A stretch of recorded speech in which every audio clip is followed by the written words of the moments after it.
Well, greetings and salutations, everybody. Welcome to the channel. My name is John Campea, and this is Mailbag. What is Mailbag? Well, I'm awfully glad that you asked. See, every day on the John Campea Show, Monday through Friday, we take the second half of the show to take live questions from the viewers watching live. However, what if you're one of those people who watches the show one of the other 22 hours during the day and you'd like to get a comment or question read? Well, that's why about 3 times a week we do Mailbag. If you'd like to get a question read on Mailbag by myself or Robert or sometimes both of us, you can simply go down to the tip link that's down in the description of this video, or you can enter it in manually at www.streamelements.com/movieblogtv/tip. You'll be getting your comment or question read on Mailbag if we deem your comment or question appropriate to be used on Mailbag. And of course, you'll be supporting our channel at the same time. And all of us involved with the channel, thank you guys so much for your support. Now, today's a little bit of a different show. Actually, Rob and I tried to record this episode of Mailbag the other day, and we had a massive technical issue. So Rob went home to record the big part of the show on his own, and I needed to re-record the beginning part of the show here myself. So it's going to be me doing the show, and then we're going to switch over and you're going to see Rob's part of the show. So that's what happened, all because of a technical issue. But at least we're getting the show done, are we not? All right. With that said, let's get on to getting caught up with my part of the show, at least. We're going to start things off here with Jesse Has a Turtle, who writes, "Hey John, huge fan, thank you so much, but also a new fan, that's great. I found out about your channel after last year when you held a Disney Plus live stream and have been watching all new and old videos since then." Oh, that's awesome, thank you, man. "Just recently finished the 6-hour COVID relief video, that was a lot of fun. I've watched a lot of your older videos from when you began, not trying to sound creepy, I just like you and your team's insights on old topics. While I do have an understanding of your channel history now, there is some gaps. Would you ever do a retrospect video for new fans like me?" Well, I don't know if a retrospect video is necessary, but I can basically give you the Coles notes. Like back in 2003, I started a blog because I wasn't living in my hometown anymore. I started a blog to keep all my friends and family back home up to date with what I was doing. I realized about 90% of my blogging was about the movies I was watching because I've been a movie fanatic my whole life. So I started a second blog called themovieblog.com. And this was so early in the days of blogging that the domain name, The Movie Blog, was actually still available. So I bought themovieblog.com and I started a movie blog. You know, I'd get like 15, 20 readers a month, whatever. But eventually I started getting like, I don't know, like 50,000 readers a month and sometimes more. And then I got my first check from Google AdSense. And it was for like $400, right? And it was crazy. I made money writing on the internet. It was the weirdest thing. And my local newspaper, the Hamilton Spectator, actually wrote an article because I had moved back to Hamilton at that point. They actually wrote an article on me in the newspaper about, you know, local guy makes money writing on the internet. How crazy. So I kept doing that, and my friends eventually had lunch with me one day, and I call it the intervention, and they told me, you need to quit your job and do this full time. I was working in law at the time. And I took their advice. I quit my job, and I started just dedicating my whole time, full-time writing for the movie blog. And I started a podcast there and whatever. Anyway, fast forward a year or two after that, I was getting about 250,000 readers a month, and maybe then up to about 500,000 readers a month. And then AMC Theaters reached out to me at one point. I'm skipping some steps here, but AMC Theaters reached out to me, said they wanted me to launch like an online news thing for AMC Theaters. I accepted, came down to LA. That eventually turned into Movie Talk, which became a video-centric thing. A few years later, left AMC, went over to Complex, and they had a website they owned called Collider. And I ran the video for there, and I brought my team and my staff and my whole operation over there with me. And then about 4 or 5 years ago, I decided that I had pretty much had enough spending my time, energy, blood, sweat, and tears building something that somebody else owned. So I decided to quit my job and do my own YouTube thing full time, and here we are. And that, Jesse Has a Turtle, basically gets you all caught up now on kind of the background of where I came from. So, hey, thanks for being a new viewer. I'm glad you're here, man, and thanks for the kind words and writing in, dude. All right, next up, we got CDXN, who writes, "Riddle me this. Who drank your milkshake?" Well, that would be the GOAT, the greatest of all time, Daniel Day-Lewis, playing what I believe is the single greatest performance ever given by an actor in a major motion picture, when he played Daniel Plainview in There Will Be Blood. And he said it to Paul Dano, who's the Riddler right now in the Batman. He said it to Paul Dano, I drink your milkshake. I drink it up. Not the greatest movie of all time. It's a great movie, but it's not like top 5 greatest of all time. But I still believe to this day the greatest single acting performance in the history of film. I really believe that. Thanks for writing that in, CD. All right. Steven Stranger Things, I like that name, writes, hey, JC and crew. I just read that Christopher Lloyd will be joining The Mandalorian Season 3. I'm a big fan of Back to the Future and love his comedic chops. Of course, he was Doc Brown in Back to the Future. And love his comedic chops as well as dramatic experience in his roles. Wouldn't it be cool to see the DeLorean flying in space? Well, no, I think that would be kind of cheesy, but somebody brought up the fact that Christopher, when we were doing the John Campea Show, somebody brought up the fact that Christopher Lloyd was going to be in Mandalorian Season 3. And I think it was Rob who came up with a great idea for a name for his character. Orion Dell, which is DeLorean, only switched around. Orion Dell. And I thought, first of all, that's awesome. And second of all, it's actually a legitimately cool sounding Star Wars name. Orion Dell totally sounds like a Star Wars name. I don't know that they're going to do that, but it would be pretty cool. All right, thanks for writing that in, man. Next up, Mike G writes, hey, John and co. I hear you as far as Batman Returns being cartoony. I think what it reminded me of it in the Batman was the cinematography, the score, both are utter masterpieces, and the bat/cat/pengy thing. That is also kind of true, yes. Just an interesting juxtaposition to ponder. I mean, yes, and look, the term cartoony, I do mean it in a derogatory way, but in the sense that cartoony in a cartoon is appropriate and it fits and it matches that style, and that can be a very good thing. But cartoony transposed into a different medium that's not animation feels out of place. And that's kind of what I meant by cartoony. But you're right. There are definitely some similarities between the two films, and the idea about the fact that they kind of feature, you know, like you're saying, the bat, the cat, and penguin all at once. That's definitely one of the similarities. So yeah, I can see where you're coming from with that, Mike. Thanks. I appreciate you following up on that. All right. Next up, we go over to, also from Mike G, who writes, also, I don't want to use cartoony in a derogatory way. Cartooning is brilliant art form that got Batman to where we are, and I love seeing it embraced on any level, no matter how grounded or whimsical. You were just reading my mind. I was just totally saying, look, I did kind of mean it in a derogatory way, but only because, again, when you're transposing mediums and using elements from one medium that does not fit another medium. So when I say cartoony, I'm not downplaying animation, not at all. What I am, you know, using in a derogatory way is using something that fits and works well in animation in another medium that it is not meant for. So yeah, when I say cartoony, I'm talking about the idea of taking that style, that element, that approach from one medium and trying to force it like a square peg into a round hole into a different medium altogether, not about the original medium from where it comes from at all. So I totally feel you where you're coming from on that, Mike. All right, next up, an anonymous viewer writes, also, the Batman 2, Bat stops a group of hoodlums with red/green/yellow jackets, R's on the back, decides to train the leaders. For Dick and Tim, it works. They adopt new personas, Nightwing and Robin. Jason has too much rage. He becomes something worse. I would be against that, and I'll tell you why. I like the idea that there is something foundational about the relationship between Batman and Robin.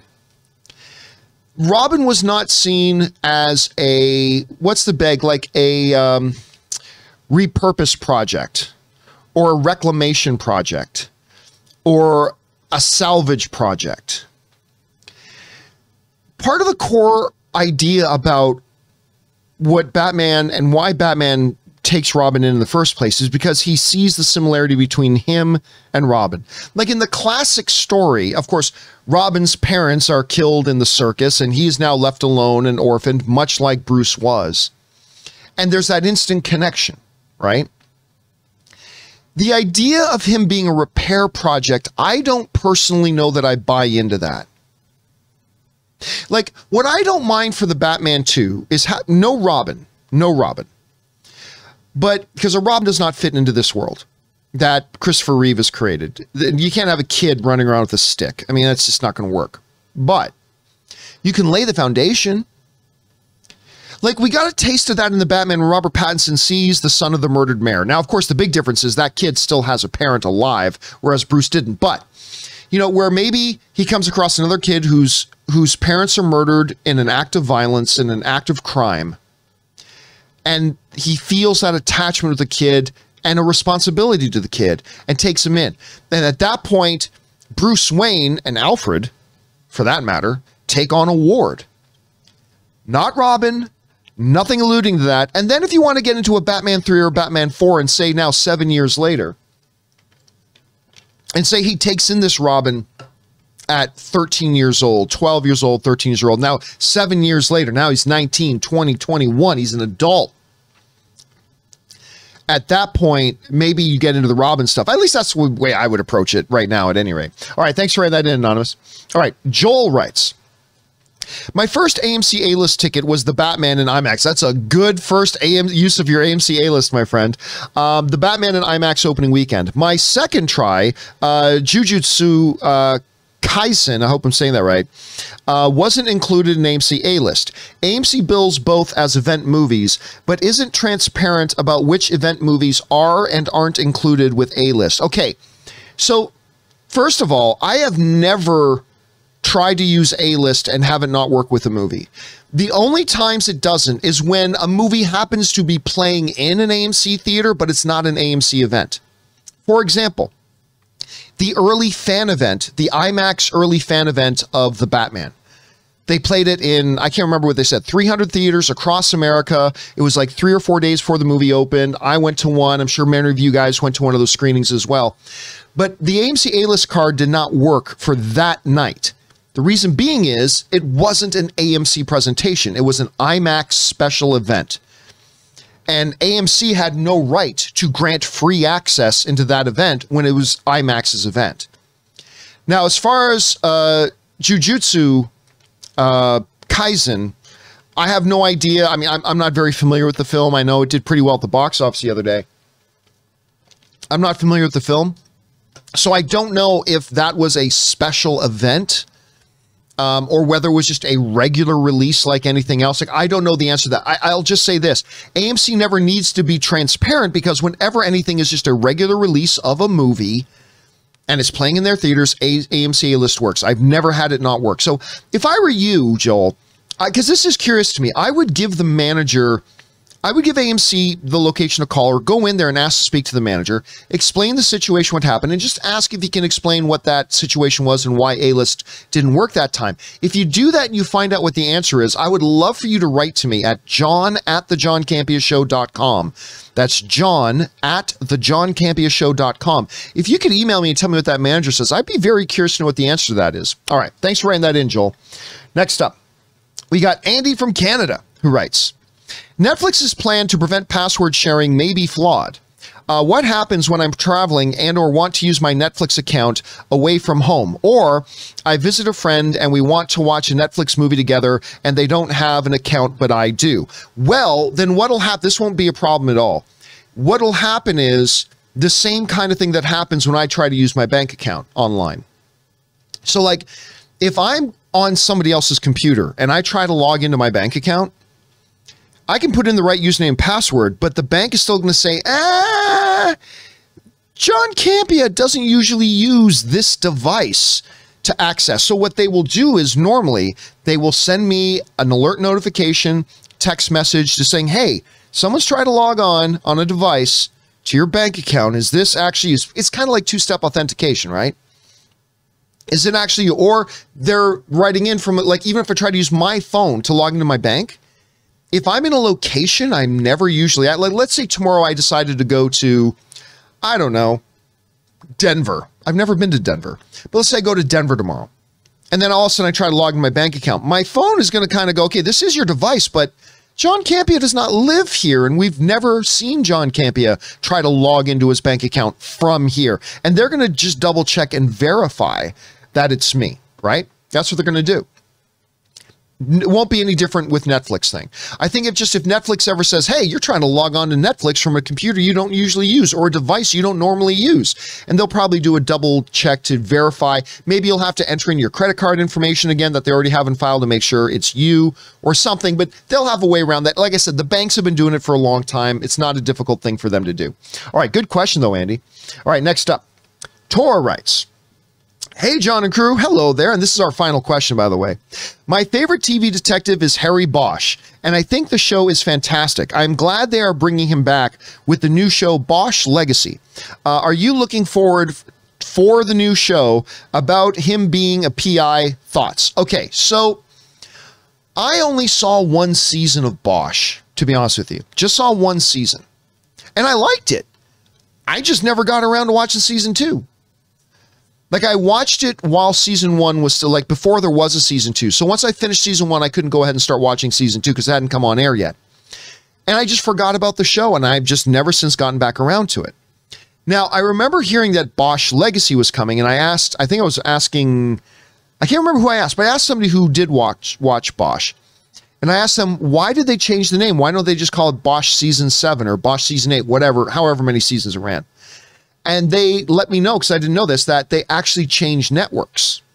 Bosch was no longer on the same network that it was, and so they changed networks, decided to give it a clean start, and just call it by a different name, call it Bosch Legacy. So I need to get caught up on Bosch. One of these days, I'm going to binge the remaining seasons, because like I said, I only ever watched the first season, but I will look forward to watching more.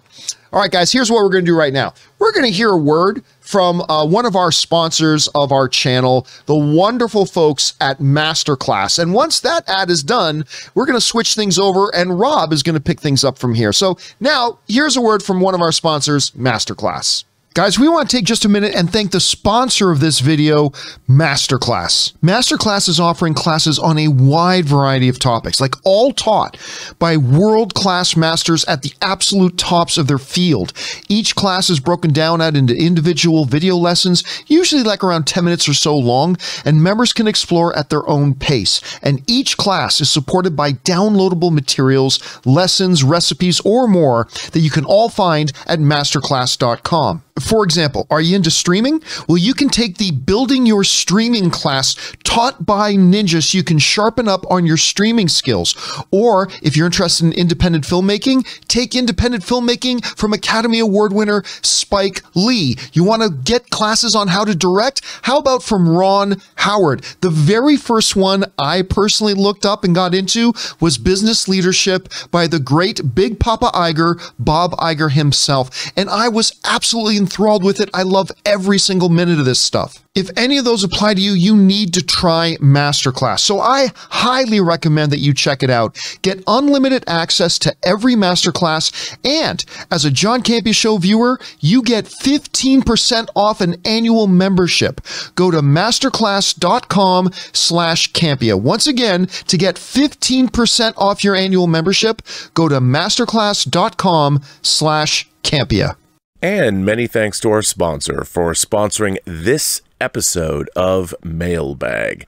Now, for those of you who are astute viewers, you will know that I have traveled through time and space, and John Campea has disappeared, perhaps into the multiverse of madness. But have no fear, I, Robert Meyer Burnett, will soldier on, beginning with Ernesto Riviera Morales with a very nice super chat or a tip of $20. Ernesto, thanks for supporting the channel. Hey, John and Rob, Movie Club is dope. What do you guys think of a You Might Also Like segment where each of you shouts out one or two recommendations of similar films? Love the show. Bring on the filthy. Ernesto, that's actually a really good idea. You know, something like what are like-minded movies or movies of this genre? I think that's actually a really good idea, to be honest. I'll definitely have to check with the boss, run it up that flagpole. But I like the idea. Like, for instance, on Movie Club this week, we're celebrating the 50th anniversary of The Godfather. And I would say, like, okay, what are like-minded movies you might enjoy? Christopher Walken in King of New York. Obviously, Goodfellas or Casino. Once Upon a Time in America, the Sergio Leone movie, or even Scarface. I would say those are kind of like-minded movies if you like crime sagas, but I think that's a really good idea. I will definitely ask John about it. Starstruck sends in a tip and says, "Hey John, loved the ending of Mandalorian, seeing Mark Hamill reprise his role as Luke. However, that went with his reappearance in Boba Fett. Never thought to see him again.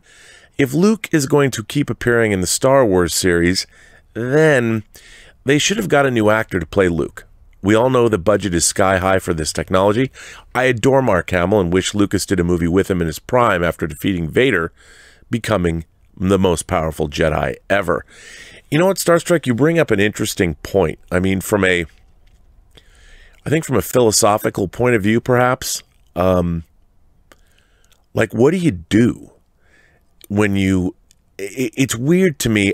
I don't think I want to see, like, if I'm watching an animated movie, I understand. It's an animated character that's either hand-drawn or done with computer graphics, and then it's voiced by a real person. This Luke in Book of Boba Fett wasn't even real. It was deep-faked over an actor, and then you heard an AI recreated Mark Hamill voice. It's weird. It doesn't feel right. It's not quite Uncanny Valley because it looked so good, but I don't want to watch. I think one of the reasons we love movies is we like to see other human beings. And if we're supposed to be watching photoreal human beings that have AI voices, I think it truly becomes soulless. And I don't think I want to watch that. I mean, whether it's Sebastian Stan or some other actor, I agree with you. I think perhaps, maybe, just maybe, we should refrain from recreating human beings that way. I don't dig it. Maria Espino sends in a tip and says, "Oscars, if we're going to be appreciating the art of filmmaking, why don't we have the best grip or best gaffer or best production assistant? I agree that we needed to cut the show of the most viewed categories. It's not like the categories got cut." Well, Maria, I would say this. I mean, the Oscars exist to award these categories. That's why we watch them in the first place. And I get it. We're sort of at war between what makes a good TV show and the technicians and the very talented people who bring the movies to life. It's their award show. And I think in my opinion, I know John and I differ on this when it comes to the broadcast of it all, and I know that the show has to become shorter, but I think the real problem with movies now is that movies are not as important as they were in days of yore. So that's the real problem. I mean, the viewership is not leaving. Well, they're leaving because movies are less important to them, and the movies that are getting nominated, the studios are only making big blockbusters these days, and it's more of the low-budget independent distributors or the mini majors that are coming out with Oscar caliber films, and not everybody even gets to see those movies. So there's a lot less investment on the part of the general television audience. Now, you know, it's not to say that best production assistant or the best gaffer or the best grip wouldn't necessarily be worthy, but those are all support positions. And I think the categories are fine. I enjoy the categories. I just think that movies themselves have changed. And I know the categories didn't get cut, but you either do an award show and celebrate the Oscars or you don't. And I think that I understand viewership is important, but ultimately, what is the point of the show? It's to give out these awards. And I don't know. I mean, it's a tough call, but yeah, I guess we'll see. We'll see how the show goes this time.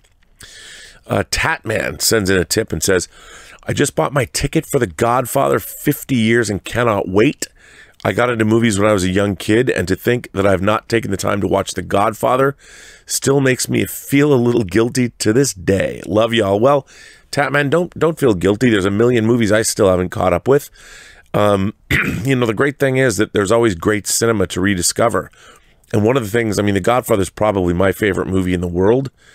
But like Coppola said, and I'll probably talk about this on Movie Club, if you look at it as a movie, first of all, it's a period piece, so it doesn't date. It looks absolutely like it came out of the time in which it was supposed to be set in. Peak verisimilitude, aside from One Punch, which you'll know when you see it. But it's one of my favorite films. But as Coppola said, The Godfather is really the story of a king and his 3 sons and the succession in the realm. And even though it's set in the world of mid to late 1940s New York City, and it's about the Cosa Nostra and the 5 families that ran New York, that's just its setting, but its themes are eternal and so good. Report back. Tell us what you thought. Reamer Bulldog says, hey, John and crew, I watched Django, and it was such a great movie, but as a black American, it was one of the hardest movies I've ever watched, and I probably will never be able to watch it again. You know, Reamer Bulldog, that is totally understandable. And obviously, as a white American, I probably would never, ever be able to understand the horror that, even though I look at that movie and it's an entertaining revenge thriller, sort of a phantasmagorical period piece, it deals with very real and very painful subjects. Obviously, slavery and how African Americans or black Americans were treated in that time. And I can only imagine it's a tough watch. And there's no reason for you to watch it again. But, you know, I like to hear that you can watch something even that has tough subject matter for you and recognize that it was a good film, even though it's rough. You know, John talks about how he could never watch Schindler's List again.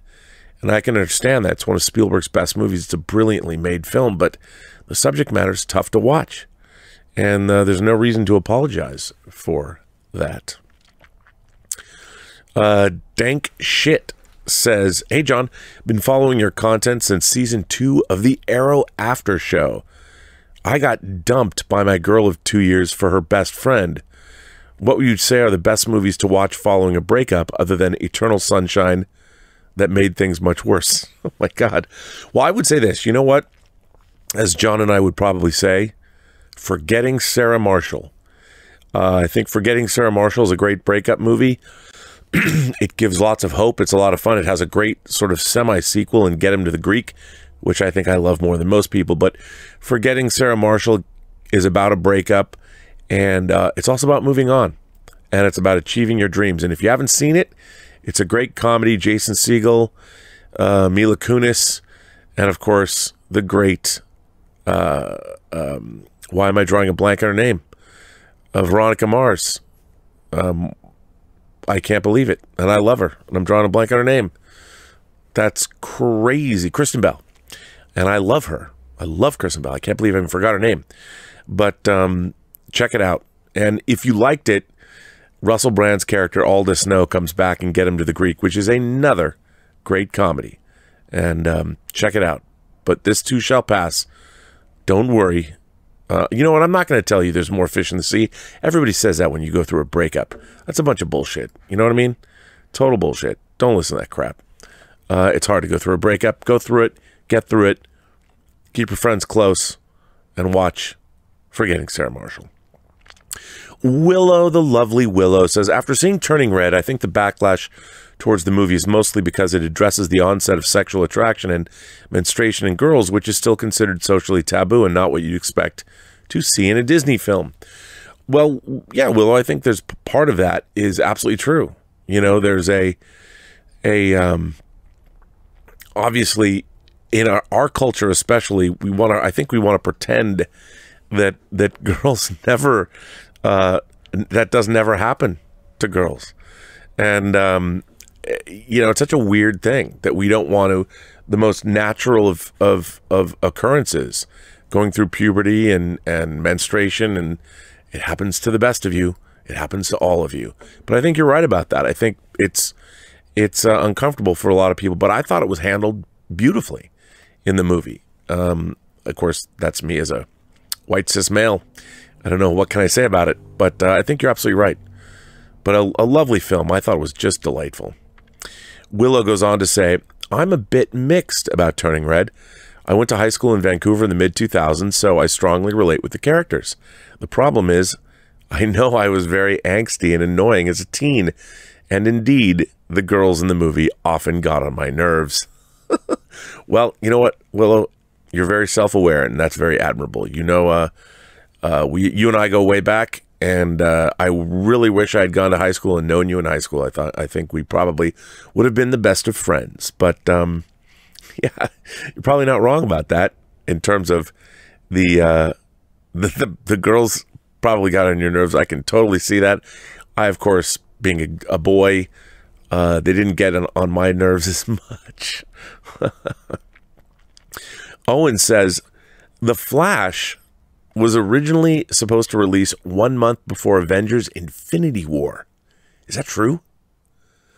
By the time we actually get to see The Flash, we will have already celebrated Infinity War's 5-year anniversary. Dude! Oh my God. That is crazy. How can that be?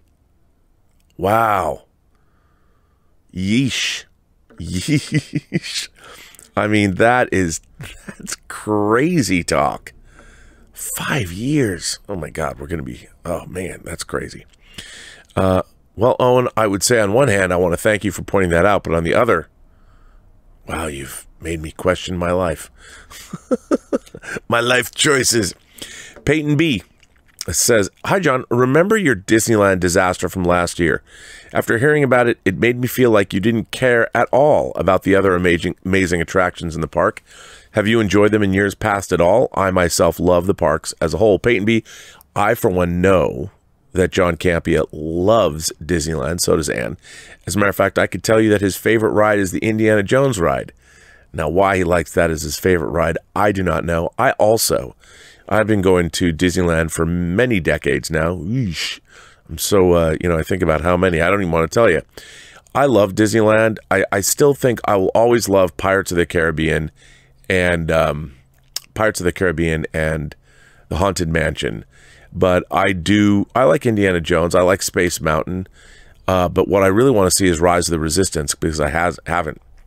And I think that, that's what really irked John is they spent all this money. Like if you grew up and you've been going to Disneyland for a while in Southern California, when they changed, after the pandemic, they had the check-in and you organized or you had to check in on an app and they couldn't get in, even though they're there, they went for their anniversary. They spent a lot of money on a hotel room and passes to get in the park. And then when you have to check in as soon as the park opens and then it's all full, that's really frustrating.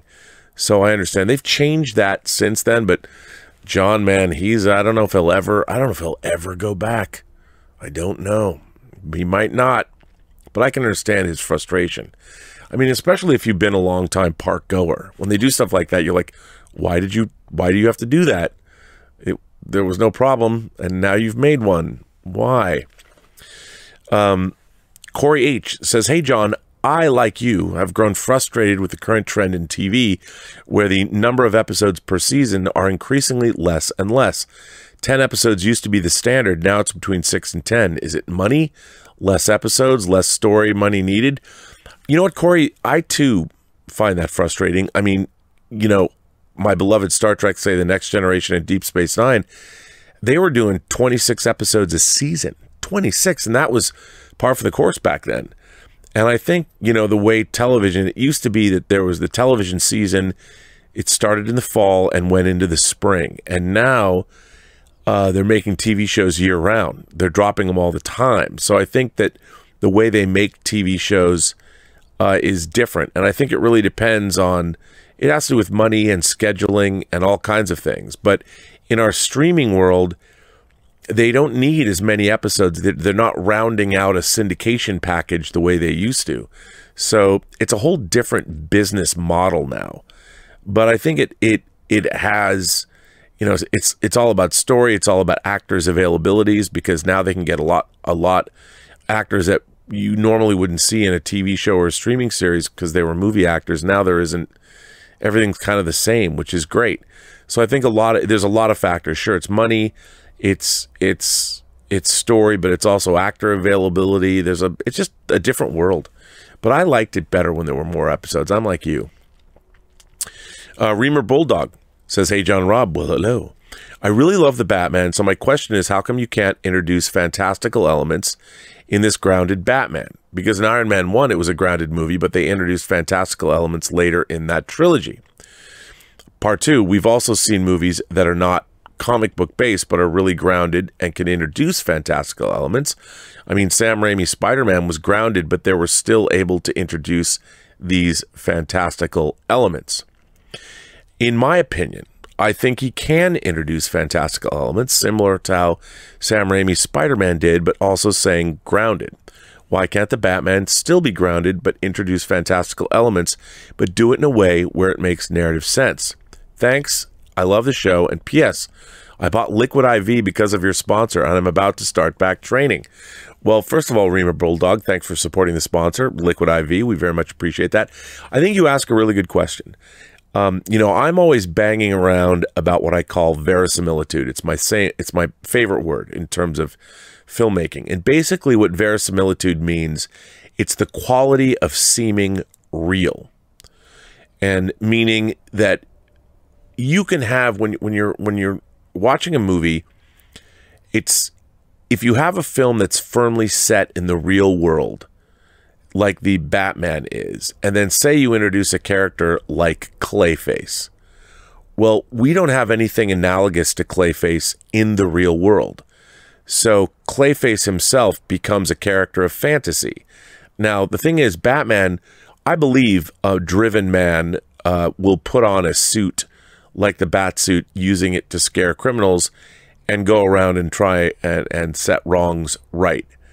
I believe that because that could actually happen in the real world. Somebody could soup up a car, make their own Batmobile, wear a suit of armor, or do these kinds of things, and the Batman could really exist. But when you decide to set that character within the real world of a city with criminals and everything is very, very grounded, as soon as you introduce a fantasy character like a Clayface, it can be done. However, because the rest of the world is very much based in real life, and when you have a Clayface character show up, then you have to explain, like, well, wait a minute, we don't have anything like that in the real world, so where did this Clayface even come from? How does a creature like this exist? Because there's nothing analogous to it in our world now. Now, if you're going to start making a Batman movie, look, the idea of Iron Man we know is inherently unrealistic. That suit is not aerodynamic. There's no reason a human man could be propelled by that kind of energy and not smash his whole body when he crashes into a mountain. The whole idea that that suit works the way it works is absurd. It can't happen, at least with our physics now. So the very idea of Iron Man himself is fantastical. And as much as it can be set in the real world, it already is a fantastical thing.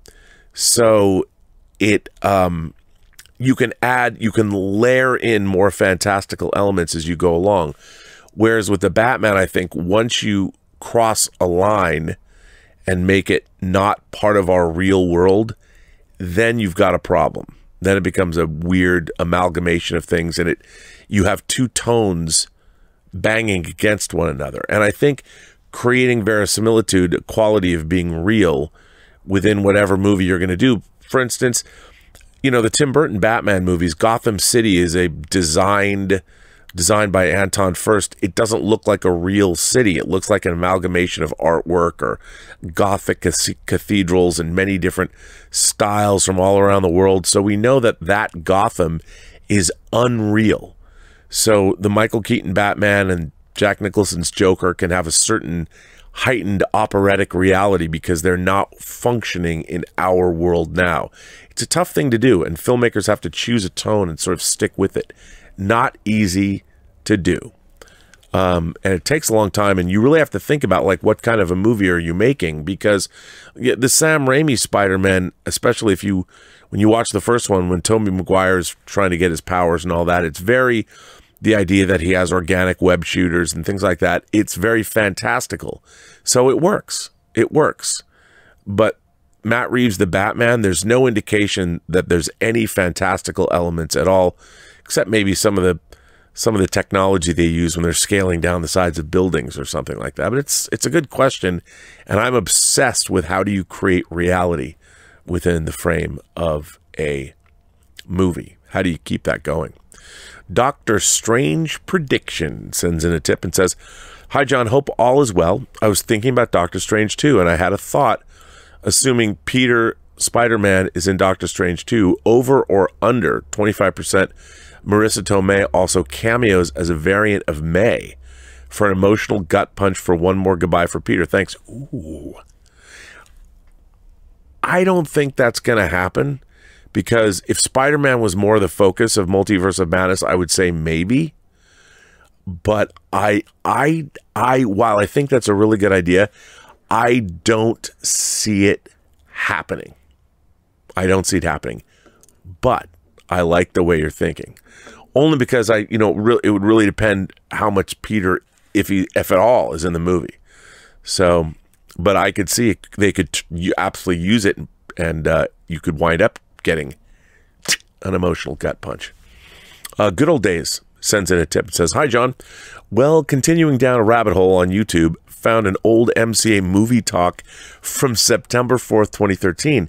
There's a question you answered, basically, if 50 Shades can be NC-17, and you go into an answer, and then it happens, bring on the filthy.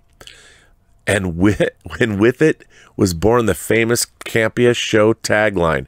When you said it, did you have any idea it would still be said 9 years later? Seemed off the cuff to me.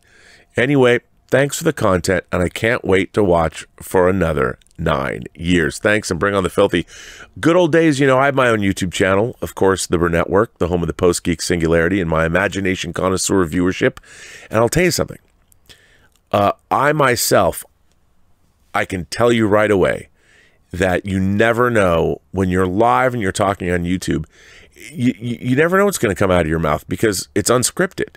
And sometimes you say these things, they're catchphrases, like "bring on the filthy" is such a great, like, I remember the first time I heard that, I turned to John, or I just love that term. I thought it was such a great term, "bring on the filthy." We all know what it means, but that turn of phrase is unique. The idea of bringing on the filthy, I love that. And I think that you never know when you're going to say something and it just sticks. And clearly, "bring on the filthy" has a lot of staying power. People love it. And the concept of it, it just works. You gotta love bringing on the filthy. But to answer your first question, you never know when you're going to say something that catches on. You just never know. You think you might, but you really don't ever really know, which is really kind of crazy if you think about it. So, yeah, good question. Will Foreign sends in a tip and says, "Hey, John, been watching your show for a few years now. Love everything you guys are doing." Oh, well, thank you. As we continue with Phase 4, do you guys ever fear that Marvel's pen will run dry, that maybe the MCU will become stale and be a shell of its former glory? You know what, Will? I honestly don't, because having been a longtime Marvel comic reader, there's so many places to go. I think that they won't run out of ideas, but I do think it's possible that the audience might eventually grow tired of just the superhero genre in general. It happened to the Western genre. But as long as the films stay vibrant and interesting and still provide us great characters and great stories, I think that it's going to go on for a long time. It's always a risk, but I do think that Kevin Feige and his major domos and Louis Esposito and Victoria Alonso, I think they really know what they're doing, and they really understand that formula. And, if they stopped tomorrow, it would still be one of the most successful formulas in all of Hollywood history. So I would say, I don't see it going dry anytime soon. But they must be diligent. They cannot rest on their laurels. I think it's a good question, though. Anonymous sends in a tip and says, "I read that Batman's budget was $200 million. I'm shocked. I saw more SFX in the 2 minutes of Spider-Man movie trailer than I saw in the entire 3-hour Batman film. Batman also lacks a lot of huge set pieces of other films. Where did the dollars go into?" Well, the set design, the actors, the extras, I mean, they spared no expense on making the film. I don't know. I've heard the production budget was $200 million. I've also heard it was a lot less. And remember, one of the things that people forget is just how much labor intensive it is. You might have had 500 people on set every day, and they all get paid. And depending on how long it took to shoot, and because of COVID, they had to start and stop, which means they have to, starting and stopping on a movie is incredibly expensive because you have all this equipment that you've rented. It's really harsh when you have to go down, and they had to shoot around COVID, so I'm sure that, you know, made the budget go up really, really high. And by the way, there's probably a lot more visual effects in the Batman than you'd ever think about. Like the whole end when the seawall blows up. I mean, the combination of miniatures and foregrounds, and it was really well done. Really well done. But I think and those effects technicians, there was thousands of people that worked on this movie, and they had to get paid. So that's where a lot of it goes. Gary Madigan says, "Hey, John and team, a friend of mine got a screener of the first 4 episodes of Moon Knight. Why does nobody send it to us? He said they were incredible and the best he's seen of an MCU show. But like most other MCU shows, he said he doesn't know how they'll wrap it all up in 2 episodes. Well, they shouldn't, so we can get a second season.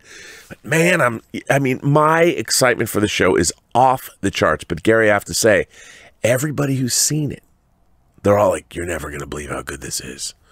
And I'm like, I don't know, I might believe it. I mean, I got to tell you, I've set myself up. I want this to be bad. Or good. I want this to be bad. I want this to be good so damn bad. Oh, I've wanted to see some Moon Knight on TV or on the movies, you know, for 40 plus years. I can't wait to see this show. And I love hearing that people dig it. It's so awesome to hear that, man. I'm very, very, very excited. Gary Madigan says, "Hey, John and team, a friend of mine," oh, I already said that. I thought you're, again. Well, Gary, say I'm so excited, I read your name twice. Thanks for the tip and supporting the show. Reamer Bulldog is back. "Hey, John and Rob, again, I'm super excited for Moon Knight." Yes, sir. "And from all the first reactions, it looks like the show's going to be really good to great. Someone who is a little disappointed in Hawkeye, I feel like the MCU Disney Plus shows have mostly been good. Like one of the WandaVision is my favorite, followed by Loki, which I really liked, followed by Falcon and Winter Soldier. But I like all of them, but all of them feel a little rushed in the finale, especially Hawkeye. I wonder if Marvel, it's just new to TV. It's new to TV. And it's new to the TV part, and it's still trying to find their foot, which I'm okay with, but it seems like Moon Knight might be the show that feels better paced throughout every episode. And I know COVID has a lot to do with some of the Disney Plus shows and the fact that Marvel is new to TV. That's why I'm very encouraged from the first reactions from Moon Knight. Anyway, that was just my thoughts about the Disney Plus shows so far. Thanks, and bring on the filthy." Well, first of all, Reamer Bulldog, thanks for supporting the channel the way you have. That's very cool of you, and it's great to hear from you as well. But I think, you know, you make a good point. Like, I too have enjoyed all of the Disney Plus shows to varying degrees. I haven't found them yet to be as satisfying as I want them to be. Like you, I mean, I really like WandaVision. I actually liked Falcon and Winter Soldier more than I think a lot of people, because I really think, you know, I love the idea of Sam Wilson being confronted with America's dark past as far as how our military treated Black Americans, and the Isaiah conversation that he has with Sam about, listen, they're never going to accept you as Captain America. And even though Sam Wilson knows they probably won't, he still believes in taking on the mantle of Captain America anyway. To me, that's what a real hero is. So I like Falcon the Winter Soldier more than most people. But like you, I've liked the shows a lot, but some of them are better than others. But yeah, they haven't quite cracked the formula yet. So I think you're right. I think it's a TV issue, and it's a streaming issue, but they're getting better. And I hope that, you know, Moon Knight, they're not overreaching. I'm really hoping Moon Knight turns out to be spectacular, as you know. And fingers crossed. Please be good. Please, please, please, please, please, please be good. Scott Brown, 1 of 3. I've been watching the Oscars for 35 years, but one thing that's always bothered me is some of the picks for Best Picture, like in 2019 movies like Vice and Bohemian Rhapsody had Rotten Tomato scores of 65% or lower. But Blade Runner, Spider-Verse, Quiet Place had scores of 93% or higher. This year's movies, like Don't Look Up at 55%, Power of the Dog, which was a drag, but movies like Last Duel, Green Knight, No Way Home were rated much better, 85% or higher, and were a lot more entertaining, in my opinion. It just seems like the Academy looks at the names involved, the director and cast, instead of what's more critically rated or more entertaining or more loved. I know movies are subjective, but I think it would make for a better presentation if they took some of these factors into consideration. Well, Scott, here's the funny thing. Totally understand what you're saying, and I don't think you're wrong. But the thing is, you know, movies, in my mind, have always been a collision of art and commerce. And I think the Academy recognizes films that take cinema to a higher art form. Now, it's not to say, look, making a populist popcorn crowd pleaser like Spider-Man or Batman or something like that, that's a really hard thing to do. But, you know, do we contemplate existence when you watch a Batman movie? I mean, I do. I'm sure comic book fans can, but for the most part, when you're watching something that has to do with basic human truths, and they're presented in a way, whether it's in a historical context or a dramatic context or, you know, something more realistic, I think those are given they're looked upon more favorably and in a more prestigious way than, say, a Spider-Man movie, because a comic book character is seen as a pulp pop character, and it doesn't have a lot of people don't look at it, even though we can look at it differently because we're fans. But I think a lot of artists, especially the Academy, is a little bit snobby about what they're going to give awards to, rightly or wrongly.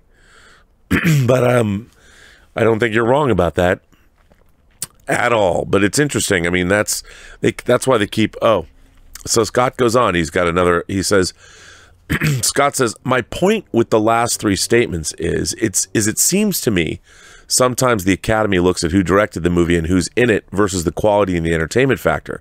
In 2018, I had Quiet Place and Spider-Verse as my best movies of the year, but people scoffed. Again, I think, Scott, look, as somebody who's read, you know, genre fiction, I mean, I've always read horror and science fiction, you know, there have been people that have said, well, Rob, why don't you read more important fiction? Why not more of the classics?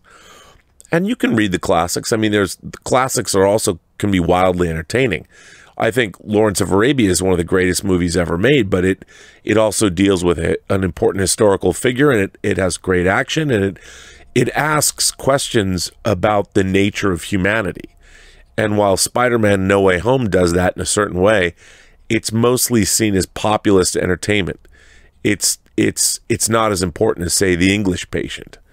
And so I agree. I mean, depending what kinds of movies you like, I mean, I like all of those things, but I would never put Spider-Man No Way Home up for a movie like Best Picture. It might be my favorite movie of the year, but I don't think as a story, how much does it resonate? Does Spider-Man address the great human truths of life? And I think that's what a Best Picture should do. Maybe that's just because I'm too highfalutin and I've become too critical in my old age. But you know, I think that's what movies like that have to do. They have to question, what does it mean to be human? And while we imbue superhero movies and science fiction and horror and genre cinema with that kind of important stuff, I don't think a lot of the Academy members you're never going to be able to convince a lot of people that Spider-Man is going to tell you the secrets of the universe. Raiden X says Deadpool was in Wolverine versus the Hulk. Imagine having all three, Hugh, Ryan, and Mark Ruffalo in Deadpool 3. Very unlikely, but oh my God. Well, Raiden X, I would love that. I don't think it's ever going to happen. Look, for me, if they have a great story, I'll watch anything. But, I mean, Wolverine, Hugh Jackman, Mark Ruffalo, and Ryan Reynolds in the same movie playing their respective characters. Man, I would dearly love to see that. How crazy, you know, that'd be awesome. I'd love that. I'd love that. Old Danny Boy sends in a tip and says, I think a good indirect dig at Bob Chapek in a Deadpool 3 would be Ryan Reynolds as Deadpool waking up in his bed and kissing a picture of Bob Iger on the nightstand. No words needed. Seems like a Deadpool thing to do, but what do I know? Well, old Danny Boy, I think you know quite a bit. I think that would be a very funny scene. I don't know if the audience would get it, but you know what? The people who got it would get it. And that would be kind of cool. I would like to see that. So, you know, I could, yeah. Ah, man, I think Deadpool 3 is going to be, I'm really looking forward to it. I think it could be really great. And, you know, I don't know if Marvel made Deadpool 3, if Bob Chapek would allow himself to be, I don't know if he has the sense of humor to let himself be taken down that way in Disney's own product. It'd be interesting, though, and I admire him for it. I admire Bob. Dacky Part 1 says, hey, John, had an interesting experience at my second screening of The Batman on Sunday. First, the theater and popcorn smelled of fish. It tasted fine, but boy, why? That's a new one. We had a small group of older ladies at the screening, one of which was totally digging the movie. Her first pop was when he turned on the Batmobile. It made the viewing better as she was laughing at things that weren't really funny. She went crazy for the elevator scene, and she gave the movie a standing ovation at the end. I also think she stayed for the credits. Well, Dacky, first of all, congratulations on having that kind of experience. I have to tell you, whenever you see movies with kind of a wacky audience, but they love the movie, it can be a lot of fun. I love when stuff like that happens, and I love that you even noticed and you had a good experience because of it. Sometimes it's not such a good experience, but it sounded like you had one, and I love those kinds of experiences. You know, there's a movie that I adore. It's not for everyone, but it's a science fiction movie that Mark Romanek directed called Never Let Me Go. It's based on a novel. It's actually a science fiction story, although it doesn't seem that like it is at first glance, but make no mistake, it is, even though it's a period piece that takes place, I believe, in the 70s. But let's just say the ending was beyond bittersweet. But after it was over, there were two women that had gone. I went by myself at opening night on Friday at the ArcLight in Hollywood. And these two women that were sitting behind me, they had to have been probably in their 60s. They were not fans of the movie. And as we were walking out, and they stayed through the credits because Rachel Portman's score is great.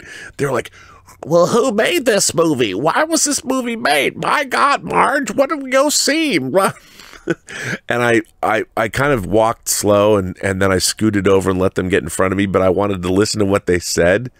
Boy, did they not like that film, but it made my day. It was great.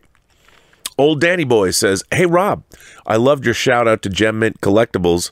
Would you ever love to do a video with him? Oh, Old Danny Boy, I love Gem Mint. I've never reached out to him. I've been watching his channel for a long time. I think he does a great job. I really like his taste. I love omnibuses, and I've always loved his content.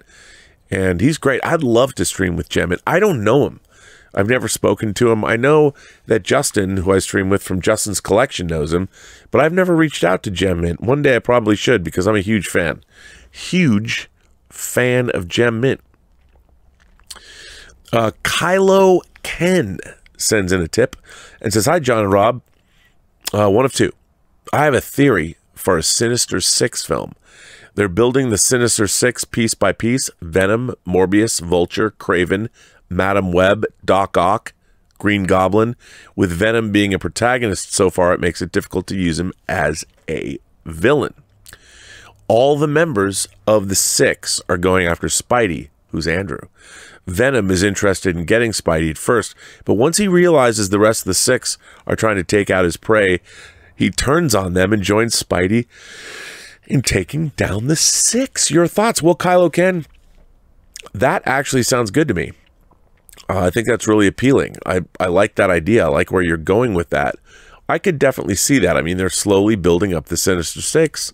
They've got individual movies. That's kind of the way they're doing the reverse of what the Avengers did. You know, they're making the single villain movies, and then they're going to put them together as the Sinister Six. I like that idea.